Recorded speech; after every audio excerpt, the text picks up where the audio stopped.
कोटि कोटि आत्मा प्रणाम। वेद व्यास भगवान जी को कोटि कोटि आत्मा प्रणाम। श्री गणेश जी को कोटि कोटि आत्मा प्रणाम। गीता का उद्धार करने वाले सारे व्यक्तियों का, उनके आत्माओं का, सबका कोटि कोटि आत्मा प्रणाम, पादाभिवंदन। गीता माता को कोटि कोटि आत्मा प्रणाम।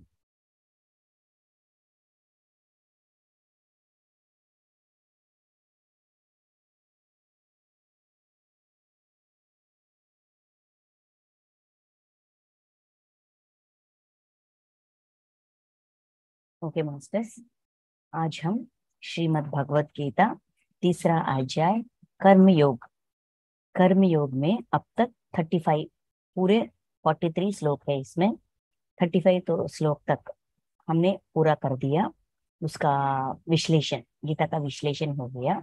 अभी हम यहाँ तक क्या बताया गया था कि कर्म का महत्व क्या है, कर्म की मतलब क्या है, क्यों करना चाहिए, करने से कोई अपने आप को क्यों नहीं रोक सकते, इसका आंतर्य क्या है, ये क्या सिखाती है। जो भी कर्म का मतलब है काम, इस काम को हम कैसे करना चाहिए, हमें कैसे करना चाहिए, और हम कर रहे हैं कि नहीं कर रहे हैं। जरूर कर रहे हैं।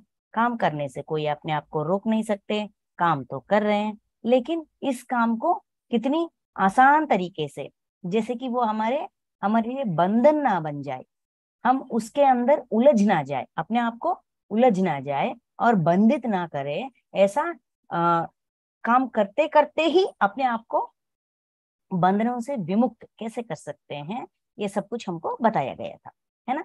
तो अभी अर्जुन जी का एक प्रश्न है। इस अध्याय अर्जुन जी का प्रश्न से ही शुरू हुआ है।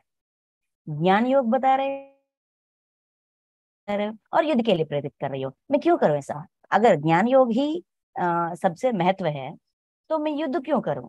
ऐसा अर्जुन जी का प्रश्न था। तो मैं कर्म क्यों करूं? कर्म नहीं करूंगा, ऐसा उनका डाउट है, दुविधा था। उसके लिए समाधान दे रहे थे, है ना। अभी अर्जुन जी को एक और डाउट आया था। इसका मतलब क्या है? जो भी कहाया जा रहा था कृष्ण भगवान के जरिए और कृष्ण भगवान के मुंह से, वो सारे बातों को अर्जुन जी बहुत सावधान होकर, बहुत श्रद्धा रहित, श्रद्धा से, इच्छा से एक एक शब्द को सुनते हुए उनके बारे में सोच रहे हैं, समझने के प्रयास कर रहे हैं और समझ रहे हैं भी। जो बातें कहा गया जा रहे हैं उसको समझ रहे हैं। समझने, हमें शंका कब आती है? जब हम समझने की प्रयास करते हैं तभी हमको शंका आती है कि नहीं। तो अर्जुन जी सुन रहे थे, सिर्फ सुन ही नहीं रहे थे, समझ रहे थे, सोच रहे थे, सोच विचार कर रहे थे, समझने की प्रयास कर रहे थे और समझ रहे थे। तभी इनको ये डाउट आया था। क्या डाउट था वो? कि यज्ञार्थ कर्म, ये सब कुछ सुनने के बाद कर्तव्य कर्म, आसक्ति रहित कर्तव्य कर्म करो, ये सब कुछ सुनते सुनते सुनते अर्जुन जी को एक डाउट आया था। ये था कि ये 36 श्लोक, ठीक है। अर्जुन उवाचा, अर्जुन बोले, हे कृष्ण, तो तो फिर यह मनुष्य स्वयं ना चाहता हुआ भी बलात् लगाए हुए की भांति किससे प्रेरित होकर पाप का आचरण करता है? देखिए कितने सुंदर समझ रहे थे यहाँ। ये सारे कर्म के तत्व को सुनते हमको ऐसा लगता है ये कितना कठिन है, क्या करें क्या ना करें, ऐसा हम समझते हैं। लेकिन अर्जुन जी को ये समझ में आया, ये गहरी बात समझ में आई कि मनुष्य जो भी काम करता है, अच्छा या बुरा, ज्यादातर बुरा काम, दर्द देने वाला काम, अपने इच्छा से नहीं करता। जैसे कि कोई और उनको खींच रहा है, बलवत पूर्वक, जबरदस्ती, जोर जबरदस्ती करके कोई उस मनुष्य को खींच रहा है ऐसा काम करने पे। अब खुद अपने आप नहीं कर रहे, देख है ना, यहाँ क्वेश्चन ऐसा है, मनुष्य स्वयं ना चाहता हुआ भी बला लगाए हुए की भांति, जैसे कि बलवत पूर्वक उनको कोई दबाव डाल रहे, करो करो करो करो, ऐसा करो, इसको मारो, इसको डांटो, इसको चार गलत बात सुनाओ, इसका अहंकार को, इसका गौरव मर्यादा को पर लांछन लगाओ, कुछ अनाप शनाप बोल दो, इसको हैरेस करो, ऐसा कोई प्रेरित करके हमारे साथ करवा रहे हैं, मनुष्य के साथ कोई प्रेरित करके करवा रहे हैं। ऐसा क्यों है? किससे प्रेरित होकर, किससे प्रेरित होकर पाप का आचरण करता है? पाप का आचरण मतलब दुष्कर्म किससे प्रेरित होकर कर रहा है? अपने आप तो इच्छा नहीं होती करने के लिए, लेकिन कोई प्रेरण कर रहा है इसलिए बलवत पूर्वक कर रहा है। ऐसा मनुष्य क्यों पाप कर्म कर रहा है? क्योंकि हमको बताया गया है जो परमात्मा को अपनाते हैं, जो इस विश्व में कण कण में परमात्मा है, ये सच को जानते हैं, समझते हैं, उसको ये ज्ञान मिलती रहती है कि ये गलत है, ये सही है, ये गलत है, ज्ञान मिलती रहती है। माने या ना माने हमारे अंदर से ये समाधान आती रहती है, हमको लगती रहती है मुझे ना ऐसा काम नहीं करना चाहिए, ऐसा लगती रहती है। हम ध्यानी हैं या नहीं है, भक्त हैं या नहीं है, हमें परमात्मा का ज्ञात समझ है कि नहीं, मानते हैं कि नहीं, ये सब कुछ अलग।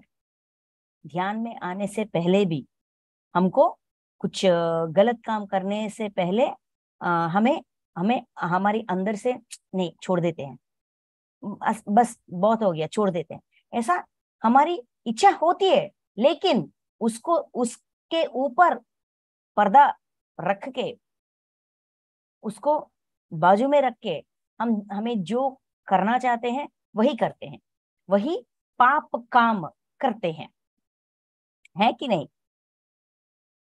तो आ, ये क्यों है ऐसा? मनुष्य ऐसा क्यों करता है? मनुष्य ऐसा क्यों करता है? किसके दबाव में आकर ये ऐसा काम करते हैं?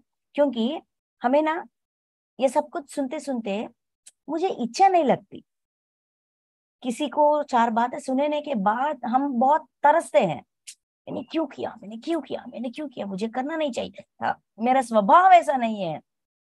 अर्जुन जी भी कहते हैं मेरा स्वभाव ऐसा नहीं है, लेकिन मैं ऐसा क्यों हो रहा हूँ, पूछते हैं ना सांख्य योग में।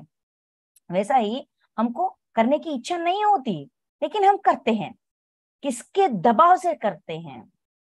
समस्या यही है ना, हमारी समस्या ये है कि हमें पाप नहीं करना चाहिए, समझने के बाद तो नहीं, बिल्कुल भी नहीं करना चाहिए, इसीलिए हमने मांस खाना छोड़ दिया, किसी को दर्द देना छोड़ दिया, लेकिन कुछ कुछ क्षण में कर लेते हैं, कुछ क्षण में अपने आप को रोक पाते हैं, कुछ विषयों में, किन कुछ कुछ विषयों में अपने आप को रोक पाते हैं, लेकिन कुछ कुछ विषयों में रोक नहीं पाते, कर लेते हैं अंदर से, नहीं नहीं नहीं, ऐसा सोचते हैं, ऐसा विचार चलती रहती है, लेकिन कर लेते हैं। ऐसा कैसा हो सकता है? इंट्यूशन अलग, काम अलग, ये इन दोनों में मेल क्यों नहीं है? किसके दबाव से ये हम काम कर रहे हैं, वो भी पाप काम को क्यों कर रहे हैं? कितना गहराई से नहीं सोचेंगे, कि कितना गहराई से नहीं समझेंगे, हमें ये बात समझ में नहीं आएगा कि हम किसी दबाव से पाप कर्म कर रहे हैं।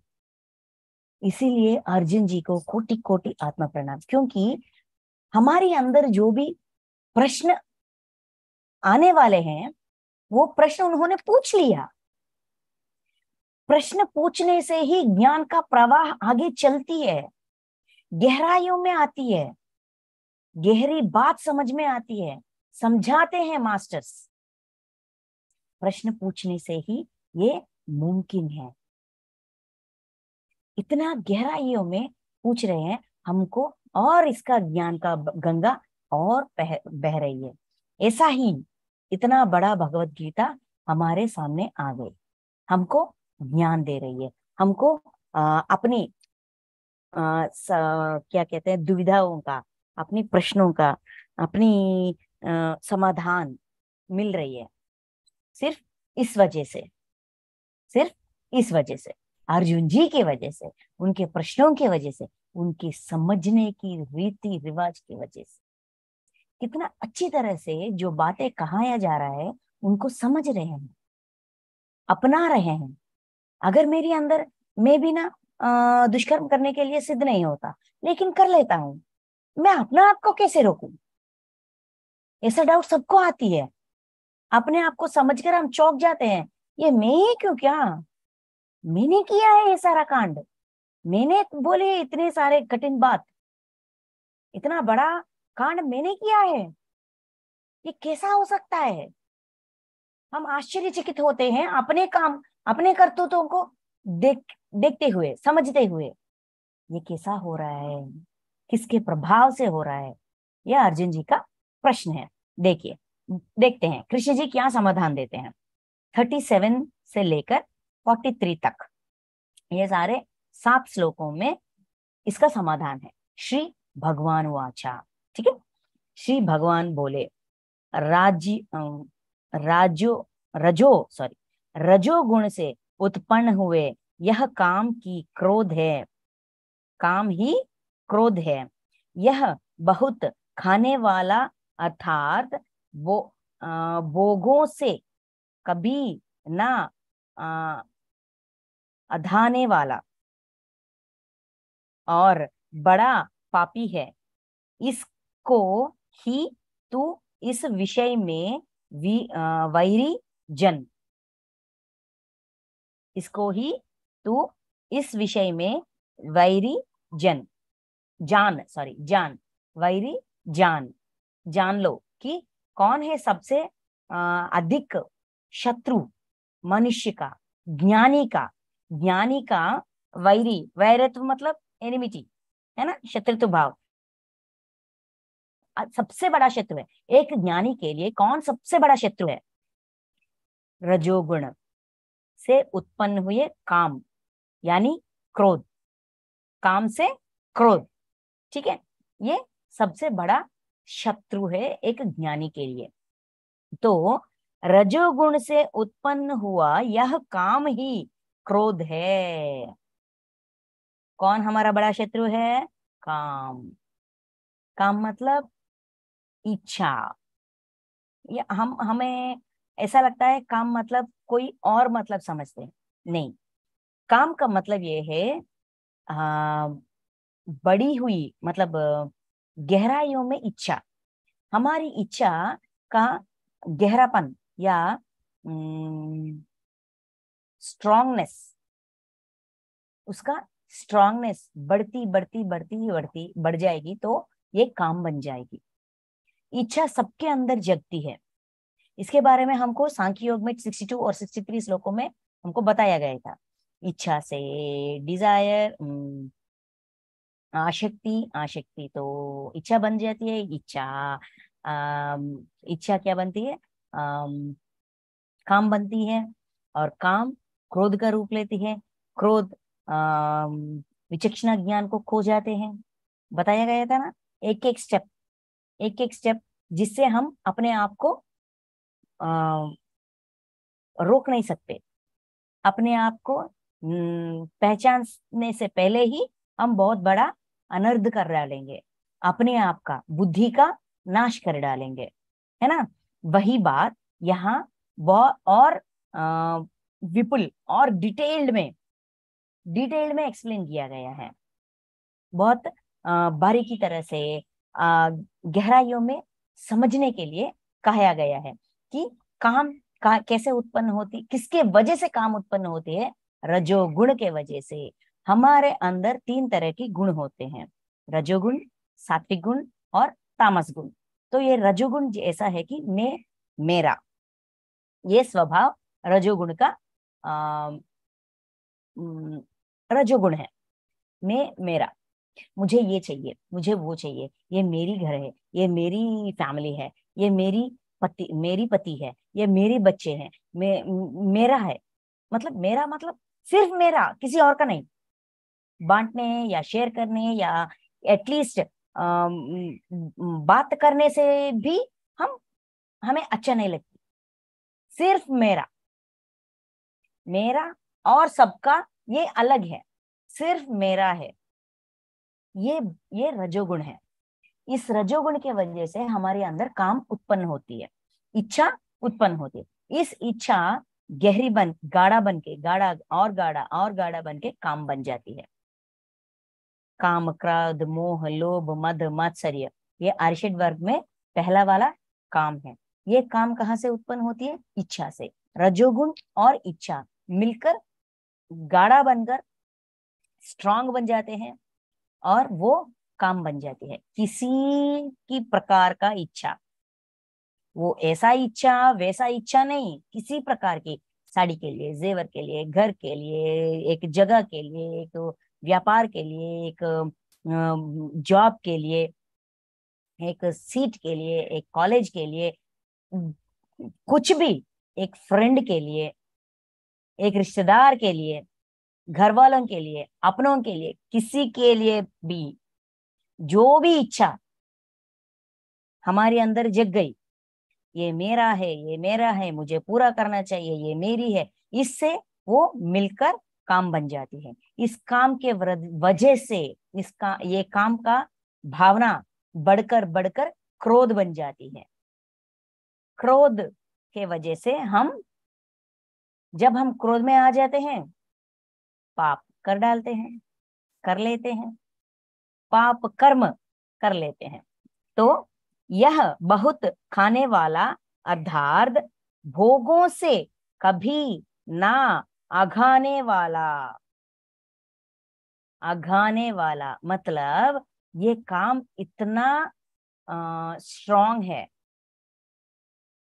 कि क्यों वो भोगों से जो प्राप्त करना चाहती है, वो भोग, वो आ, वो भोगों से शांति नहीं मिलती इसको। और चाहिए, और चाहिए, और चाहिए, और चाहिए।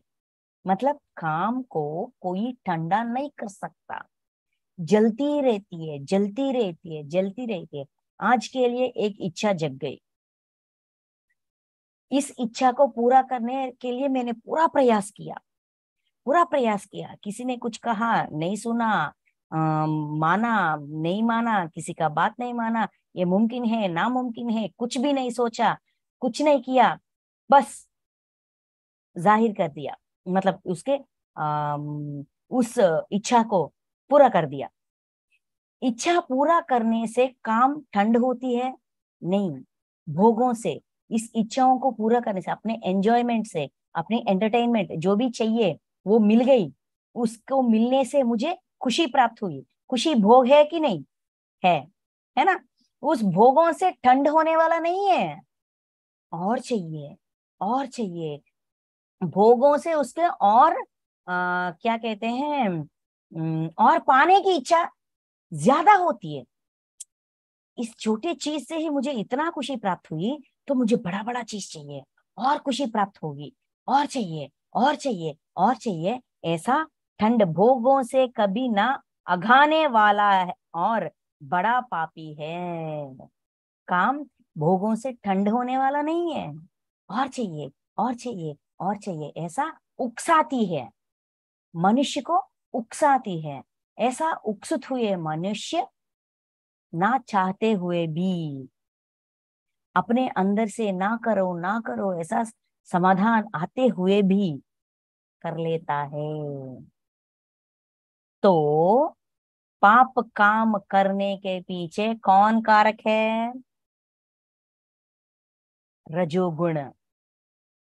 रजोगुण से प्रेरित हुए इच्छा काम बन जाती है। काम ज्यादा हो गई तो काम पे हमारी कामना पूरा नहीं हुई, इच्छा पूरा नहीं हुई, क्रोध पूरी हो गई, और का और चाहिए, भोग। काम या तो क्रोध बन जाती है या तो भोग बन जाती है। क्रोध बन जाएगी तो एक तरह की पाप करेंगे, पाप कर्म करेंगे। भोग बन जाएगी तो एक तरह की पाप कर्म करेंगे। जो भी हो, हमसे पाप कर्म करवाती है। कौन करवाते हैं? रजोगुण। ठीक है। तो ये इतना बलवत पूर्वक करवाती है कि भोग से ठंड नहीं होती। यही हम सोचते हैं, मुझे ये मिल जाए तो मैं और कुछ भी नहीं मांगूंगा। भगवान, मुझे ये मिल जाए तो मैं और कुछ मांगूंगा ही नहीं, मुझे और कोई कुछ नहीं चाहिए, ये प्राप्त हो जाए बस काफी है, बस काफी है। हम ऐसा ही समझते हैं। जो हम ऐसा समझकर प्राप्त किया है, जो इच्छा हमारा पूरा हुआ है, उससे क्या हमारा इच्छा हमारे मांगे ठंड हो जाती है? हमारे अंदर कामना ठंड हो जाती है? नहीं। दूसरा चाहिए, तीसरा चाहिए, चौथी चाहिए। अगर हमारे पास 10 लाख का या 20 लाख का या 25 लाख का घर है, क्या हम तृप्ति से, संतृप्ति से रह सकते हैं? कुछ दिन रह सकते हैं। कुछ दिन बीतने के बाद, कुछ साल बीतने के बाद किसी और घर को देखते हैं, मोबाइल पे या यूट्यूब पे या किसी फ्रेंड्स के घर या हमारे रिश्तेदारों के घर या हमारे कोलीग्स का घर देखते, एक्सक्यूज मी, कर देखते हैं। देखने के तुरंत हमारे घर हमको छोटा पड़ जाती है, अच्छा नहीं लगती। इस उस क्षण के पूर्व जो घर हमारे लिए सब कुछ था, उस घर हमें अब फीका पड़ जाती है। इस घर के सामने हमारा खुद का घर फीका पड़ जाती है, कम पड़ जाती है। फिर वापस शुरू, चाहिए, चाहिए, चाहिए, बड़ा घर चाहिए, बड़ा व्यापार चाहिए, बड़ा उद्योग चाहिए, मतलब जॉब चाहिए, बड़ा सा गौरव मर्यादा इस समाज में चाहिए। उसके लिए क्या करो, ऐसा भोगों से और प्रेरित होकर और भोग चाहिए और भोग चाहिए। तो रजोगुण हमें कहीं का नहीं छोड़ती, हमसे पाप करवाती है। तो इसीलिए कहा गए हैं, ज्ञानी जन के लिए ये वैर है, वैरी, विषय में वैरी जान, ये शत्रु है। जो ज्ञानी बनना चाहता है, जो सच्चे मार्ग में चलना चाहता है, जो अपने आप का उद्धार करना चाहता है, अपने आप को अच्छे कर्म करना चाहता है, अपने आप से अपने आप का उद्धार करना चाहते हैं, जो ज्ञानी बनना चाहते हैं, उसके लिए तो रजोगुण के से उत्पन्न हुए काम बड़ा सा बड़ा शत्रु है, वैरी है। ठीक है। नेक्स्ट 38। जिस प्रकार धूप से, ये वैरी, अच्छा तो इतना साफ दिख रहा है कि ज्ञानी जन के लिए काम शत्रु है। तो शत्रु है जानते हुए भी हम अपने आप को क्यों नहीं रोक पा रहे हैं, अपने ज्ञान का विकसन क्यों नहीं कर पा रहे हैं? इसका समाधान है, देखिए। अर्जुन जी का प्रश्न ये था, क्यों बलवत पूर्वक हम पाप कर्म करते हैं? तो प्रश्न का समाधान क्या था, कारण क्या था? बलवत पूर्वक हम दुष्कर्म, पाप कर्म क्यों कर रहे हैं? रजोगुण की वजह से कर रहे हैं। अच्छा, ठीक है, तो वजह मिल गई। वजह मिलने से क्या होता? समाधान चाहिए, वो वजह है, परिष्कार चाहिए हमें। उससे छुटकारा कैसे पाए, वो परिष्कार चाहिए, है कि नहीं? परिष्कार 38 पे देखिए। जिस प्रकार धुआं से अग्नि और धुआं से अग्नि, मेल से दर्पण ढका जाता है, तथा जिस प्रकार अ, जेर जेरस जेर से गर्भ ढका होता है, जेर से गर्भ ढका रहता है, वैसा ही उस काम के द्वारा यह ज्ञान ढका रहता है।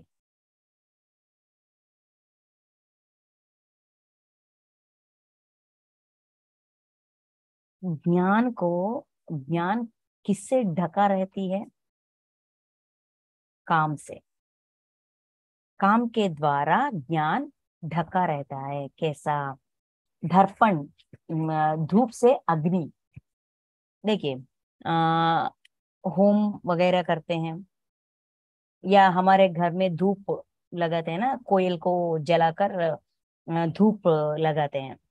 तो जब ऐसा करते हैं, पहले कोयल जो काला था वो लाल पड़ जाती है अग्नि अग्नि की वजह से। जो कोयल लाल है, कुछ समय के बाद उसके ऊपर एक सफेद तरह की क्या कहते हैं, ऐश, वो लग जाती है। अच्छा, ये लग गई, ये ठंडा हो गई, आ, ये ठंडा हो गई, तो अगर हम हाथ रखेंगे उस पर, ठंडा हो गई मानकर, समझकर, लगाकर, हमको लगती है कि ठंड हो गई, तो हम हाथ लगाएंगे तो हाथ जल जाते हैं। मतलब इस राख से, इस ऐश से आ, ये ढक गई। कौन ढक गई? आग। आग, गर्माहट ढक गई, है कि नहीं? वैसा ही जब हमारी आईने के ऊपर धूल जम जाती है, तो हमारी प्रतिबिंब, हमारी इमेज हमको ठीक तरह से दिखती नहीं है। जैसा कि रफली दिखती है, आकार दिखती है, लेकिन क्लियरली नहीं दिखती, साफ साफ नहीं दिखती। क्यों नहीं दिखती? क्योंकि सारा वो जो आईना है वो धूल से ढक गई। इसीलिए हमारा प्रतिबिंब हमको ठीक से नहीं दिखती। वैसा ही गर्भस्थ शिशु, गर्भ में, अपने पेट में जो बच्चा पलता है ना, वो किससे ढक जाता है? अम्बिलिकल फ्लूइड, मावी कहते हैं, हिंदी में जेर। ठीक है, इससे ढक जाती है। ऐसा अम्बिलिकल फ्लूइड में बच्चा होती है, तो इसीलिए साफ से दिखती नहीं है बच्चा, पेट के अंदर का बच्चा, है ना? तो ऐसा ही ज्ञान काम से ढक जाती है। जब ज्ञान ढक जाती है, मतलब कवर हो जाती है। ढकना की मतलब कवर करना, बंद करना या कवर करना, है ना? तो ऐसा ढकने की वजह से हमको समझ में नहीं आती, ये ज्ञान है। ज्ञान के ऊपर काम का पर्दा लग गई। इसीलिए हमको क्या सही, क्या गलत, ऐसा विचक्षणा ज्ञान, हमारी सोचने की विचक्षणा ज्ञान, कॉमन सेंस बंद हो जाती है। हम सोचते ही नहीं है। जब हमारी पूरी दृष्टि सिर्फ अपनी कामना पर है, तो हमारा ज्ञान ढक जाती है। कामना ज्ञान को कवर कर लेती है। इसीलिए मनुष्य ये जानते हुए भी, ये गलत है, ये गलत है, जानते हुए भी अपने कामना को पूरा करने की इस दबाव से, अपने रजोगुण के दबाव से अपने ज्ञान का विकसन नहीं होने देते, ज्ञान का मार्ग नहीं अपनाते हैं, पाप कर्म कर लेते हैं। कितना सुंदर सा एग्जाम्पल दिया गया है कि नहीं? और 39, और हे अर्जुन, इस अग्नि के समान कभी ना पूर्ण होने वाले काम रूप ज्ञानियों, काम रूप ज्ञानियों के निच वैरी के द्वारा मनुष्य का ज्ञान ढका हुआ है। इस अग्नि के समान, काम कैसा है? कामना, काम की इच्छा अग्नि जैसा है, हमेशा जलती रहती है, जलती रहती है, जलती रहती है, हमेशा जलती रहती है। इसको ठंडा करना या सावधान करना बहुत कठिन काम है। सावधान नहीं किया, ठंडा नहीं किया, तो अपने ज्ञान का विकसन नहीं करने देती। कभी ना पूर्ण होने वाले कामरूप अग्नि कभी ना ठंड होने वाले कामरूप जैसा, अपनी काम रूप मतलब अपनी कामनाएं ऐसा अग्नि जैसा कभी ना ठंड होने वाले हैं। इच्छाएं, अपनी काम का स्वभाव, काम मतलब अर्षिड वर्गों में काम और गुणों में रजोगुण। रजोगुण ऐसा अग्नि है जो हमेशा प्रज्वलती है, हमेशा जलती रहती है, जलती रहती है। ज्ञानियों के निच वैरी, जो ज्ञानी है उसका हमेशा इस काम से युद्ध होती रहती है। ये ज्ञान प्राप्त करना चाहता है, ये सच मार्ग पे चलना चाहता है, लेकिन रजोगुण इस पर हावी होती है। ये करो, वो करो, ये मत करो। क्यों हमेशा ध्यान में बैठते हो? क्यों हमेशा सज्जन संगत में बैठते हो? हमेशा घंटों घंटों घंटों समय अपना क्यों व्यतीत कर रही हो? क्यों वेस्ट कर रहे हो? चलो ना बाहर चलते हैं, चलो ना किसी से फोन करते हैं, किसी का भला बुरा कुछ क्या कहते हैं, चिट चैट करते हैं, किसी के बारे में जानकारी लेते हैं, कौन क्या कर रहा है, किसका जिंदगी में क्या हो रही है, वहां पे मॉल पे क्या हो रहा है, ये क्या हो रहा है, वो क्या हो रहा है। ये इतना बड़ा जिंदगी है, इतना सुंदर सा समाज है, इतना बहुत क्या कहते हैं, खुशी देने वाले बहुत सारे विषय हैं। क्यों हमेशा यहाँ बैठ रहे हो? चलो चले, चलो चले। ऐसा हमेशा हमसे युद्ध करने वाले शत्रु कौन है? काम, कामना, रजोगुण। ज्ञानियों के निच वैरी, जो ज्ञानी है उसका हमेशा इस शत्रु से युद्ध होती रहती है। निच वैरी के द्वारा मनुष्य का ज्ञान ढका हुआ है, इसी की वजह से ज्ञान ढका रहता है। किसके वजह से? काम को उत्पन्न करने वाले रजोगुण के वजह से, या रजोगुण के वजह से उत्पन्न होने वाले काम के वजह से। इच्छाएं, कामना। ठीक है, तो इस ये परम शत्रु है ज्ञानी के लिए, जो पाप कर्म ना करना चाहता है, जानते हुए भी ना जानते हुए भी, दबाव से, किसी रूप से मुझे पाप काम नहीं करना चाहिए ऐसा सिद्ध हो गया। उसके बड़ा शत्रु कौन है? कामनाएं, अपनी खुद का इच्छाएं। तो इससे कैसे छुटकारा पाए? छुटकारा कैसे पाए? समस्या क्या है हमको पता चला। इस समस्या का कारण क्या है कृष्ण परमात्मा ने बता दिया। कारण तो पता चला। परिष्कार, सोल्यूशन क्या है? इंद्रियां, मन और बुद्धि, ये सब इनके वश वास स्थान कहे जाते हैं। किसके वास स्थान? काम के। कौन कौन कौन? इंद्री, मन और बुद्धि। कुछ पाने की, कुछ करने की, कुछ बनने की, कुछ चाहने की इच्छा का बेस कहाँ पे है? इंद्री, बुद्धि, मन, ये तीनों काम का निवास स्थान कहा जाते हैं। यह काम इन इन मन, बुद्धि और इंद्रियों के द्वारा ही ज्ञान को ज्ञान को अम, अच्छा आच्छादित करके जीवन जीवात्मा को मोहित करता है। जीवात्मा, देखिए कौन जीवात्मा? जीवात्मा के मतलब कौन है? हम खुद हैं, है ना? हमारी अंदर जीवात्मा है ना। इस जीवात्मा कितने कितने जन्मों लिए है, कितने कितने तरह तरह तरह की शरीर लेकर लेकर तरह तरह की जन्म लेकर तरह तरह के ज्ञान इकट्ठा किया है कि नहीं? तो इस जीवात्मा मोहित हो जाती है, मोह में हो जाती है, मोह में पड़ जाती है। किसके वजह से? काम के वजह से। काम किस पर किसको इस्तेमाल करती है? अपने इच्छा को, अपने अंदर जग गई इच्छा को पूरा करने के लिए काम किसका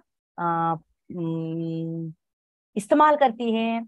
मन, बुद्धि और इंद्री, इन तीनों को इस्तेमाल करते हुए जीवात्मा, मतलब हमारी अंदर की जीवात्मा को मुंह में रख लेती है। नेक्स्ट स्टेप और क्या क्या है? बाहर का क्या दिख रहा है? रजोगुण और काम। इस रजोगुण किससे प्रेरित है? कैसे इस रजोगुण के से प्रेरित हुई काम कितना स्ट्रांग है? अग्नि जैसा स्ट्रांग है, हमेशा जलती रहती है, जलती रहती है। भोगों से ठंड होने वाला नहीं है, ज्यादा जलने वाला है।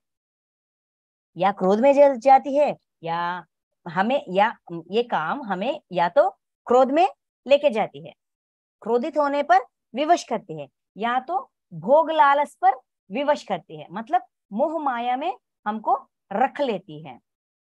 तो ये काम किससे ऑपरेट करती है?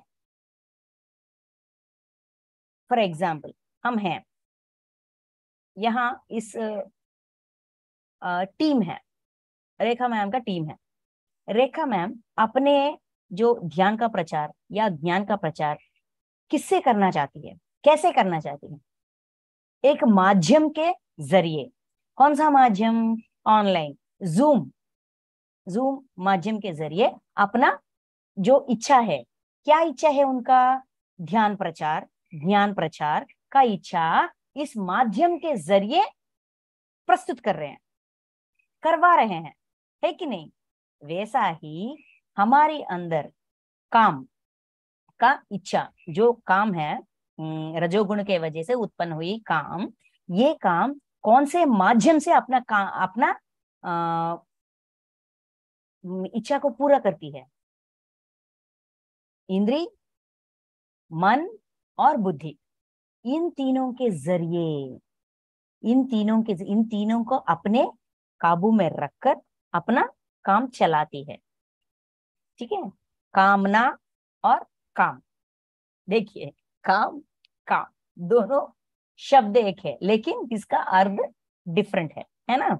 तो वैसा ही सब इसके वास स्थान है। इस माध्यम के जरिए मन, बुद्धि और इंद्री, अपने 5 सेंस ऑर्गन्स, है ना, इसके जरिए अपना काम चलाती है। इस माध्यम के जरिए भोग लालच, भोग चाहिए, या क्रोध में चले जाती है। मनुष्य को, किसको मोह में लेके जाती है? जीवात्मा को भी मोहित करती है।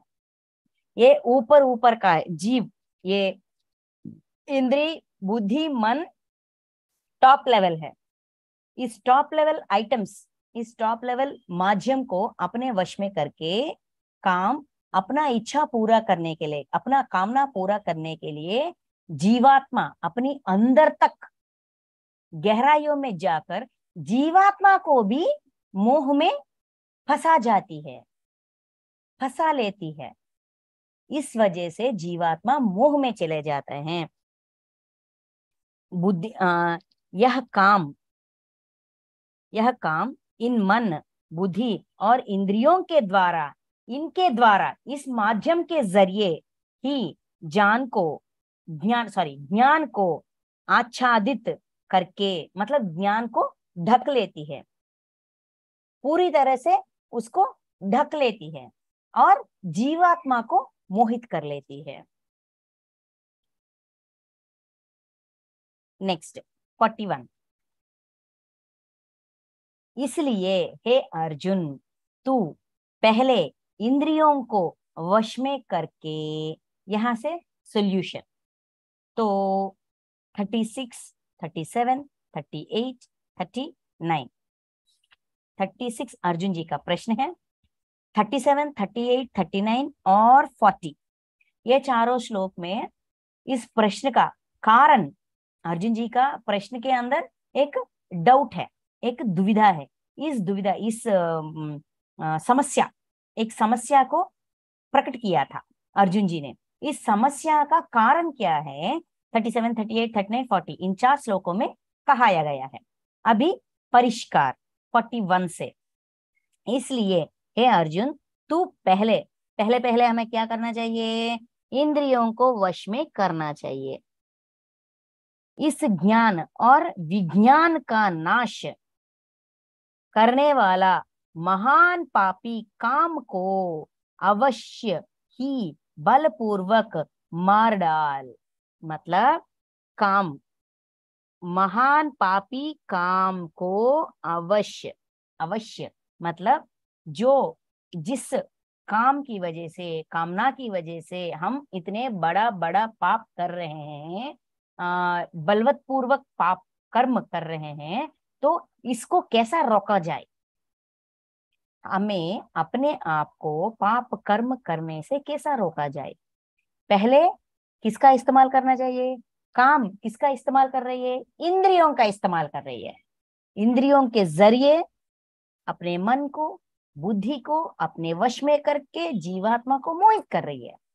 तो पहले हमें क्या, वो पहले किसको फर्स्ट स्टेप में अपने वश कर रही है? हमें भी वही फर्स्ट स्टेप क्या है? इंद्री, अपने इंद्रियों का अपने वश में करके इस महान पापी काम को पूरी तरह से मार डाल, खत्म कर सकते हैं, जीरो कर सकते हैं। इंद्रियों को कैसे वश में किया जाए?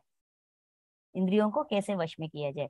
हमें ना क्या कहते हैं, सांख्य योग, सांख्य योग में आखिरी प्रश्न, आखिरी श्लोकों में अर्जुन जी पूछते हैं स्थित प्रज्ञ का लक्षण क्या है, कैसे बैठता है, कैसा चलता है, कैसा उसका हाव भाव कैसे है, लोक रीति कैसा है, ऐसा पूछते हैं ना। वहां हमको सारे आंसर्स दिए गए हैं, है ना। चार, 4 क्वेश्चंस के लिए आंसर्स दिए गए हैं, समाधान दिए गए हैं। तो इंद्रिय को कैसे वश करें? वश में करने की मतलब मीन्स उसको दबाना नहीं। किसी चीज को भी दबाने से वापस अधिक वेग, अधिक स्पीड से वापस आ जाते हैं, है ना। तो यहाँ क्या करें? वश में रखना चाहिए, अपने अधीन में। इंद्रियों को दबाने का नहीं, अपने अधीन में रखना चाहिए। अधीन में रखना की मतलब हमारे इंद्री, हमारे पंचेंद्री हमारे लिए काम करना चाहिए, हमारे अगेंस्ट नहीं, खिलाफ नहीं, हमारे लिए काम करना चाहिए, ना कि हमारे खिलाफ नहीं। अगर हम कहें, कान को कहें सुनो तो सुनना चाहिए, मत सुनो तो नहीं सुनना चाहिए। ऑन कहो तो ऑन, ऑफ कहो तो ऑफ होना चाहिए। इंद्री को वश में रखने की मतलब ये है। कैसे कि हम कहीं पे चले गए, अपने रिश्तेदार के फंक्शन है, हम संसार में हैं, तो रिश्तेदार ये सब कुछ मेंटेन करना ही पड़ता है, किसी को छोड़ने का नहीं, है ना। तो जब हम जाते हैं तरह तरह की बातें होती हैं, 4 लोग मिलते हैं तो तरह तरह की बातें होती हैं। कुछ बात हमें अच्छे लगते हैं, कुछ बात हमें अच्छे नहीं लगते। कुछ बातों से हमारी अंदर की ये भावनाएं विकृत रूप डालते हैं। किसी को डांटो, किसी के बारे में गलत सोचो, किसी को ये वैसा है, ये वैसा है, ये वैसा है, ये ऐसा है, ये वैसा है, ऐसा तरह तरह की बातें, तरह तरह की सोच विचार आते हैं। मतलब हमारे मन, हमारे दिमाग डिस्टर्ब हो जाती है। ऐसे बातों को कानों से कहना चाहिए, अरे यार, जो बात हमें डिस्ट्रैक्ट करे, डिस्टर्ब करे, विचलित करे, ऐसे बात मत सुनो, सुनना ही नहीं। ऐसा इनपुट लेना ही नहीं जो हमें विचलित कर लेती है, हमें डिस्टर्ब कर लेती है, नहीं मत सुनो। अच्छी बात है तो सुनो, गलत बात है, मुझे डिस्टर्ब कर रही है, डिस्ट्रैक्ट कर रही है, मेरे अंदर गुस्सा को बढ़ा रही है, तो मत सुनो। सुनो कहेंगे तो सुनना चाहिए, ना सुनो तो कहेंगे ना सुनना चाहिए। हमारे मुंह भी, हमारे आंख भी, हमारे मुंह, अगर गुस्सा आ गई या कुछ अनाप शनाप बोलने की इच्छा है, तो अंदर इच्छा जगती होती है, डायलॉग्स तैयार होती है, लेकिन मुंह से कहना चाहिए, अपनी जीभ से कहना चाहिए, नहीं बंद हो जा, अभी नहीं बात करने का, बात करने का ये ठीक समय नहीं है, नहीं बात मत करो, बंद करो। तो बंद होना चाहिए। ऐसा अपने इंद्रियों को अपने वश में रख सकते हैं। जब हमारे इंद्रिय हमारे वश में रहेंगे तो काम हमारा कुछ नहीं बिगाड़ सकता, अपने आप मर जाती है। ये कह रहे हैं, ये पहला सोल्यूशन है। इसलिए है अर्जुन, तू पहले फर्स्ट स्टेप क्या है, इंद्रियों को वश में करके इस ज्ञान और विज्ञान का नाश करने वाला, हमारी अंदर का ज्ञान और विज्ञान को नाश करने वाला महान पापी काम को अवश्य बिल्कुल कर सकते हैं, काम को बिल्कुल खत्म कर सकते हैं, मार सकते हैं ही बलपूर्वक मार डाल। बलपूर्वक ही, ये कठिन है, मैं नहीं कर सकता मत समझो, बलपूर्वक ही, दबाव से ही पहले अपने इंद्रियों को वश में रखो, फर्स्ट स्टेप।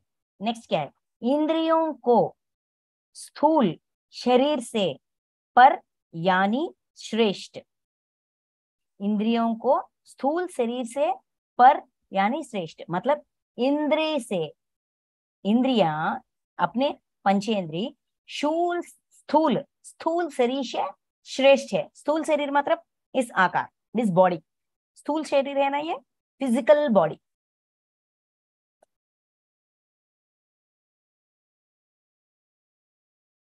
अपने इंद्रिय स्थूल शरीर से श्रेष्ठ है, मतलब इतना बड़ा बॉडी से श्रेष्ठ कौन है, अपने पंचेंद्रिय।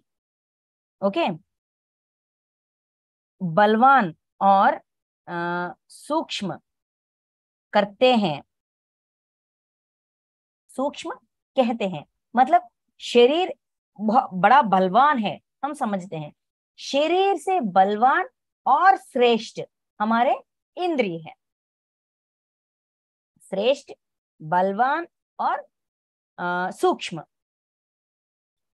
शरीर से इंद्रिय श्रेष्ठ है, बलवान है मतलब स्ट्रांग है, और सूक्ष्म है, दिखते नहीं। अगर कंपेयर करें, अपने पूरे शरीर से कंपेयर करें तो हमारे आंखें सूक्ष्म है ना, छोटे हैं ना कंपैरेटिवली। अगर तोल करेंगे, तोलेंगे तो शरीर, पूरा शरीर एक तरफ, अपने आंख एक तरफ, बड़ा छोटा सूक्ष्म है ना। वो कह रहे हैं इन इंद्रियों से पर मन, इंद्रियों से पर मन मतलब इंद्रियों से श्रेष्ठ, बलवान और सूक्ष्म मन है। शरीर से श्रेष्ठ इंद्रिय है, इंद्रिय से श्रेष्ठ मन है, मन से भी पर बुद्धि, और बुद्धि से भी अत्यंत पर है वह आत्मा। कौन ज्यादा स्ट्रांग है, अपने जो शरीर है, शरीर से स्ट्रांग, सूक्ष्म और श्रेष्ठ इंद्रिय है, इंद्रिय से स्ट्रांग, बलवान, श्रेष्ठ और सूक्ष्म है मन। यस, मन, मन से और अधिक श्रेष्ठ, अधिक बलवान, अधिक सूक्ष्म बुद्धि है। बुद्धि से अधिक श्रेष्ठ, बुद्धि से अधिक सूक्ष्म, बुद्धि से अधिक बलवान हमारी, अत्यंत बलवान हमारी आत्मा है। तो यहाँ इस जीवात्मा में मोह माया, इस जीवात्मा मोह माया में नहीं पड़े, काम के जाल में ना पड़े, तो कहाँ से डील करना है, आत्मा से डील करना है। अपनी आत्मा में जो भी इंफॉर्मेशन है उसके जरिए अपनी आत्मा, अपनी आत्मा की मतलब क्या है, वो एक तिजोरी जैसा है, सबको समेट के संभाल के रखती है। जो भी ज्ञान, जो भी सच्चाई, हमारी इतने जन्मों की सच्चाई उस आत्मा में निक्षिप्त होती है। तो यहाँ एक इच्छा जाहिर हुई, यहाँ एक इच्छा हमारे अंदर जग गई, तो हम अपने इंद्रियों को पहले अपने वश में रखते हैं। इंद्रियों को वश में रखने के बाद भी हमारी मन हमारी अगेंस्ट, हमसे युद्ध करती है। क्यों मुझे रोक रहे हो, क्यों मुझे रोक रहे हो, मुझे बात करना है, मुझे सुनना है, मुझे कहना है, मुझे करना है, ऐसा हम पर दबाव डालती है। तो इस मन को, अपनी बुद्धि को अपने वश में करना चाहिए। तो अपनी आत्मा में जो भी सच है उस सच को देखना चाहिए। कैसे देखते हैं? फॉर एग्जाम्पल, हमको किसी को हमारी ऊपर कुछ क्या कहते हैं, कोई हमको दर्द दे रहा है, या हम हमारे अंदर ये इच्छा जग रही है कि इसको इससे बात नहीं करना चाहिए। इस व्यक्ति को देखने से ही मुझे बहुत चिड़चिड़ी होती है, बहुत गुस्सा आती है, ऐसा हम सोचते हैं। देखिए, सबकी जिंदगी में होती है। कुछ व्यक्तियों को, कुछ लोगों को देखने से ही हमको ठीक ठाक है, अच्छा है लगता है पहली नजर से।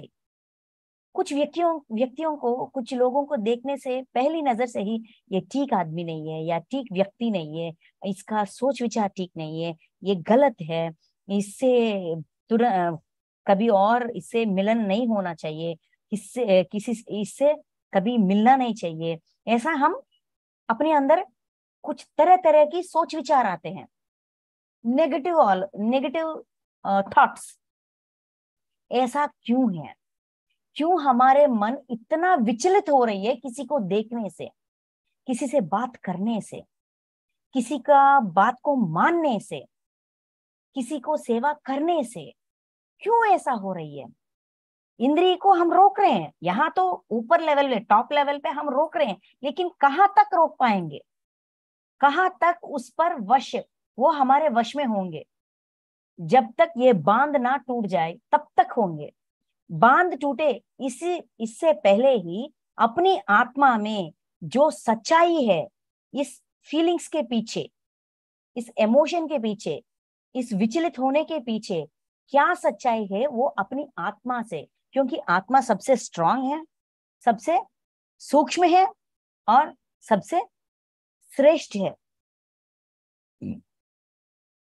इसीलिए अपनी आत्मा में चेक करना चाहिए, कर्म ध्यान करके, ज्ञान ध्यान करके। क्यों मास्टर्स, क्यों मैं ऐसा डिस्टर्ब हो रही हूँ, ऐसा डिस्ट्रैक्ट हो रही हूँ? इतना अपने आप को समझाने के बाद भी, इतना ध्यान करने के बाद भी, इतना अपने आप को समझाने के बाद भी, इतना अपने इंद्रियों को वश में करने के बाद भी, क्यों मैं अपने आप को रोक नहीं पा रही हूँ? क्या है, क्या वजह है हम दोनों के बीच में, इस वस्तु के बीच में, इस वस्तु और मेरे बीच में, इस व्यक्ति और मेरे बीच में, इस परिस्थिति और मेरे बीच में? क्या ऐसा है कि मैं अपने आप को रोक नहीं पा रहे हूं? अगर पूछेंगे तो मास्टर जरूर दिखाएंगे। हम सपनों के जरिए सच्चाई को जान सकते हैं। जब हम सच्चाई को जानेंगे तब जरूर इतना दबाव डालने की आवश्यकता नहीं होगी इंद्रियों पर। अपने आप वो अपने हमारे वश में आ जाते हैं। अगर हमारा उनका शत्रुगर्भ है, मतलब किसी जन्म में उन्होंने हमको दर्द दिया, या हमने उनको दर्द दिया, और फिर भी हमारी क्या कहते हैं गुस्सा ठंड नहीं हुई, हमारी क्रोध द्वेष ठंड नहीं हुई, इसीलिए वही गुण को अभी जाहिर कर रहे हैं।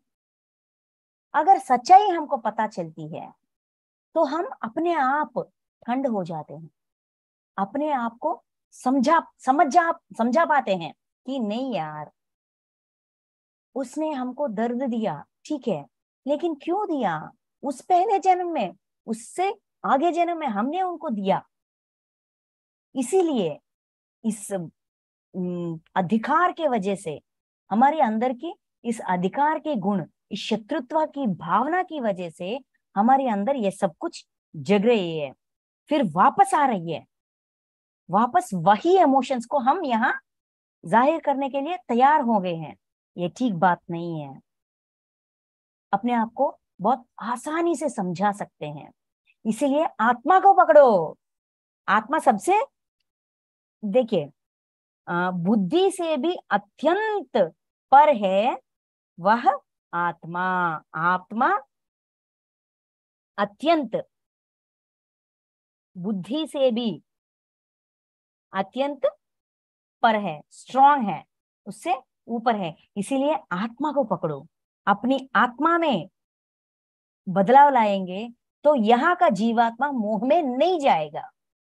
इंद्रिय अपने आप अपने वश में रहेंगे।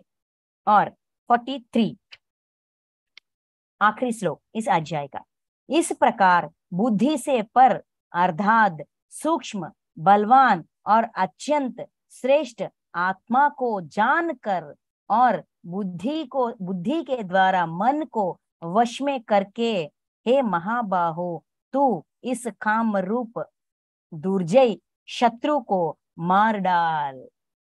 ऐसा अपने आत्मा को बुद्धि से पर अर्थात सूक्ष्म, बुद्धि से बड़ा मतलब बहुत सूक्ष्म। आत्मा किसी को दिखती है? सबसे सूक्ष्म है। कहाँ रहती है?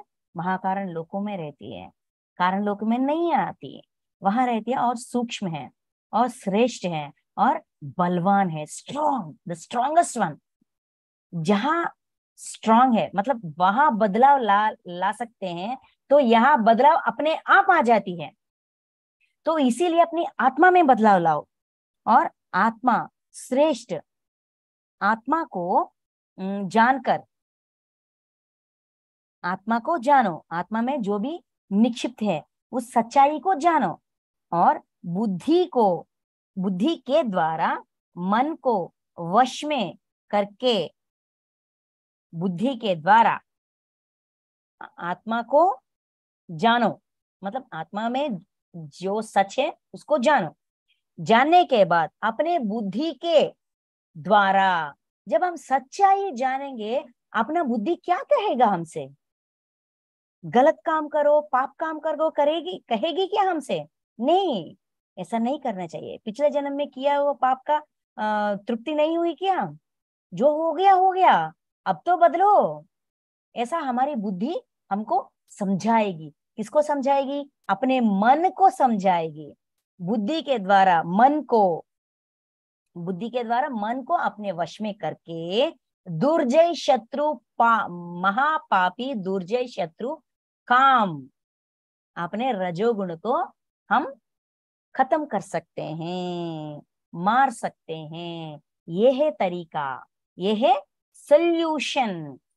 समस्या का कारण, समस्या का सॉल्यूशन, परिष्कार मार्ग, सब कुछ बताया गया है। ये है भगवत गीता का महत्व। सिर्फ समस्या को, अपनी क्या समस्या है, समस्या को पहचानना ही नहीं, समस्या को पहचानना सिखाती है। जो समस्या हमने पहचाने हैं उसका कारण भी दिखाती है। कारण दिखाने के बाद परिष्कार मार्ग भी सिखाती है। ये है भगवत गीता का महत्व। इसीलिए गीता का अध्ययन के जरिए अपने जिंदगी का उद्धार कर सकते हैं। सिर्फ अध्ययन ही, सिर्फ सुनना नहीं, अध्ययन। इसीलिए सुनना या प्रवचन करना हमने नहीं कहा। अध्ययन मतलब विश्लेषण, इन्वेस्टिगेशन। एक बात कहाई गई अर्जुन जी के प्रश्न की वजह से कृष्ण परमात्मा ने एक बात कहा, इस बात का सच्चाई क्या है, क्यों मुझे मानना चाहिए, क्यों मुझे जानना चाहिए, ऐसा विश्लेषण, इन्वेस्टिगेशन करना चाहिए।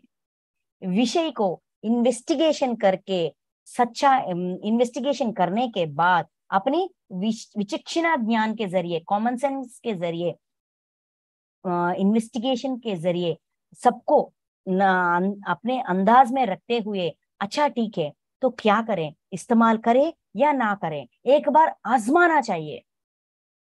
एक्सपेरिमेंट, एक बार उस सच्चाई को अपने जिंदगी में आजमाना चाहिए, एक्सपेरिमेंट करना चाहिए। एक्सपेरिमेंट के जरिए, एक्सपेरिमेंट के द्वारा हमको पता चलता है वो कितना तक सच है, कितना तक सच है, कितना प्रतिशत सच है, और इसका प्रभाव कैसा है हमको पता चलता है।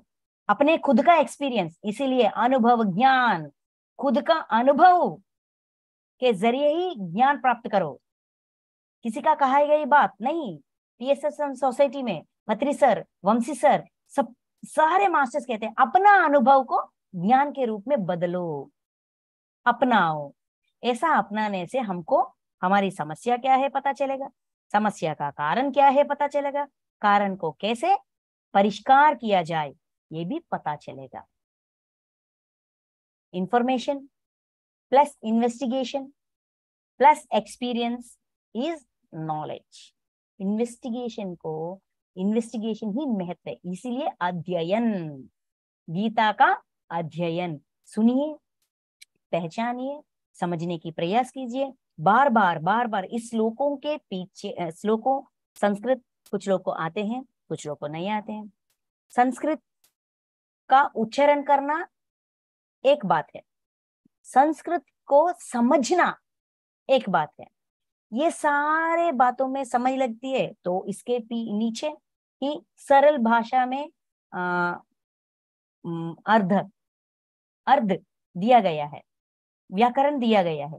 उस श्लोकों के नीचे जो मीनिंग है, अर्थ है, उसको पढ़ सकते हैं, बार बार पढ़ सकते हैं। बार बार पढ़ने से अपनी दृष्टि, बुद्धि, सब कुछ बार बार वहां पर रख कर पढ़ने से थोड़ा थोड़ा समझ में आती है। जो हमारी समझ में आ रही है वो कहाँ तक सच है, अपनी जिंदगी में आजमाने से, एक्सपेरिमेंट करने से कहाँ तक सच है हमको खुद को प्रूव हो जाती है। ऐसा प्रूव होने से हम मानते हैं। ऐसा मानी हुई सच को कोई भी हमारे दिमाग से निकाल नहीं सकते।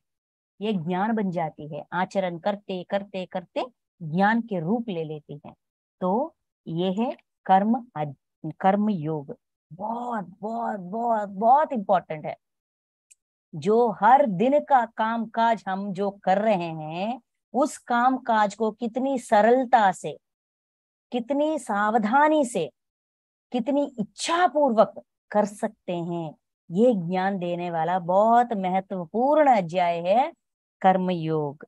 कर्मयोग को समझने से, अपनाने से अपनी निजी जिंदगी बहुत सरल हो जाती है, बहुत समय रह जाती है। घंटे में करने वाले काम आधे घंटे में हो जाती है और बहुत समय मिलती है अपनी साधना के लिए। तो सुनिए, सुनिए, बार बार समझिए, पढ़िए और अपना लीजिए। Thank you masters, thank you so much, thank you so much सबको जो यहाँ पर प्रस्तुत हैं, जो सुन रहे हैं, जो अपना समय व्यतीत कर रहे हैं, जो अपनी मुझे ये अवसर दिए हैं, सबको मेरी कोटि कोटि आत्म प्रणाम और हृदय पूर्वक धन्यवाद और पादाभिवंदन। Thank you masters.